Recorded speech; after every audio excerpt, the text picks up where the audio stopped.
అదేవిధంగా ఇక్కడ ఉన్నటువంటి ప్రెస్ మీడియా మిత్రులకి అందరికీ పేరు పేరున ఒక్కసారి జై తెలంగాణ, జై తెలంగాణ. అప్పుడే డీలా అయిపోయినామన్నా. నేను ఒక్క ఆడబిడ్డనే.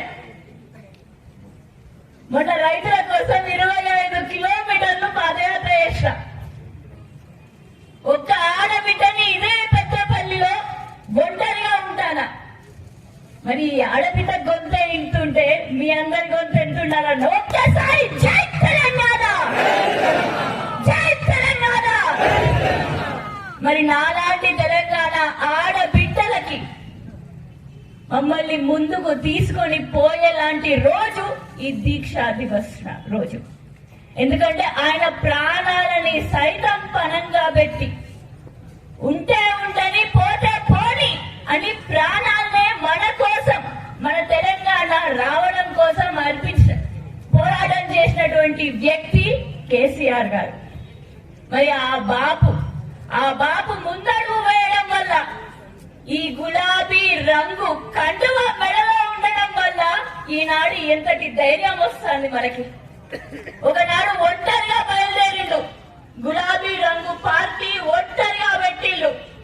ఆ ఒకరుగా మారి నేడు కోట్లాది మంది బీఆర్ఎస్ పార్టీ, టీఆర్ఎస్ పార్టీని తెలంగాణ వచ్చే విధంగా తెచ్చిపెట్టిండు. 1300 మంది ఆత్మ బలిదానం చేస్తే ఏర్పడ్డ తెలంగాణ. కానీ నేడు ఏమైపోయింది ఆ తెలంగాణ?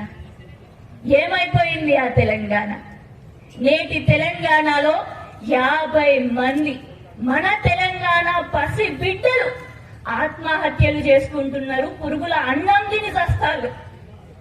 మరి ఆ విధంగా వాళ్ళు సస్తాల్లా,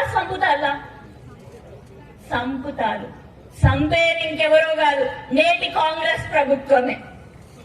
ఈ రేవంత్ రెడ్డి గారి ప్రభుత్వమే మన పిల్లల మరణానికి కారణమైతుంది. మరి ఆ మరణానికి కారణమవుతున్న దాంట్లో మన తెలంగాణ ప్రజల వాటా ఉందనుకుంటారా, లేదనుకుంటారా?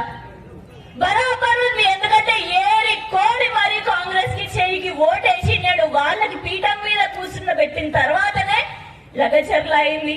50 మంది విద్యార్థులు చచ్చిపోయేళ్ళు, వేలాది మంది విద్యార్థులు పొట్టబట్టుకొని కన్నీరు పాలెత్తు హాస్పిటల్లకి పరుగులెత్తుతున్నారు. హాస్పిటల్లో గర్భిణీ స్త్రీలు మరణిస్తున్నారు.